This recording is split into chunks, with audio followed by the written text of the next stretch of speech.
So obviously, you believe that they are quite personable, but do you constantly find yourself helping couples with vows, or do you prefer to stick out of it? It's actually kind of funny. A lot of people ask me for some help, and then I've got an email that I send them. And look, if you're watching this and you want help with wedding vows, I can really simply tell you there's a web address that I send people, and it's the same place I send my couples, marriedbyjosh.com/vows. And if you go to marriedbyjosh.com/vows, you can request, just type your email in there, and it'll send you an email with a bunch of questions to ask yourself about your commitment and your marriage. And that should hopefully help you write some vows. So look, I've helped a few people, but generally I don't. Because when I put it like that, when I put it in that we're not doing a show, we're doing a really personal thing, and your vows are for an audience of one, then most people can like, oh cool, I can do that. Because that's achievable. Yeah. Because if you've managed to ask this other person out on a date, or whatever the first point of contact was, and then if you've like managed to like, all right, hey, let's kind of be exclusive, and then if you've progressed through those two stages, and you get to the third stage, was like, hey, do you wanna lock this shit in? Do you wanna do this for life? Make this real. If you've got to that stage, you've probably got a few thoughts. Yeah, a few about nice the other thoughts. person. You could say a nice thing or two, I'm sure. Yeah. So everyone's got it inside them. You just have to encourage it out. Yeah. Look, we also just had a question about your opinion on common living versus marriage. Is there anything? Yeah, I didn't quite catch all the words. Was it common law? I think it was it common law? Sorry. Yeah, common law versus marriage. So I don't fully understand the question, but I feel like they're, and I'm assuming if you could clarify via message, let me know. But I'm assuming common law means that you don't actually engage in a government sanctified marriage or a government registered marriage, but you just live in a marriage. So assuming that's your question, all for it, because in my opinion, the legal tie-in of marriage. So in Australia,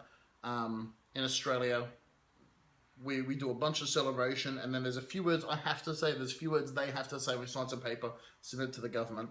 I think that's, I'm not going to say the least of the day, but it's probably more so just an added benefit that, because of the core of it, it's like two people saying, look, let's hang out together forever, because we think that us hanging out together is better than us not hanging out together. So the registration of that, it's more about just letting the government know that you're available for these certain benefits. And look, to be honest with you, I can't even name all the benefits of legal marriage. I know there's things about visiting your partner or your husband or wife or whatever it might be when they're ill, and there's things like estate, like if you haven't got a will, and there's things like, and there's adoption, and there's things like rights. But people that are not married but are in a de facto relationship, at least in Australia, they have access to many of those. Yeah. If only because our country's been so stubborn in instigating same-sex marriage that we've kind of come around through a loophole and said, well, we won't let gay people marry, but we'll give them a lot of the same rights. And in giving them the same rights, they've had to give de facto relationships the same rights. So the legal thing, it's just a nice add-on. Yeah. And I know people that call themselves husband and wife and they're not legally married, and people have got various reasons for that. So yeah, I'm not going to say I'm all for common law marriage, because that'll probably get me in trouble. But you can write a lot of shit on paper and it means nothing. Yeah. If you haven't got it in your heart, then it doesn't mean anything. So the registration of a legal marriage in Australia, I think, is just an added benefit to the commitment you've got. Yeah. Well, I suppose with weddings being such a personal thing, it does come down to a personal decision. Aside from, the rights related to homosexual marriage and everything like that, it comes down to a personal choice of whether you and that person want to sign that certificate to say, in the eyes of the government, we are in fact married.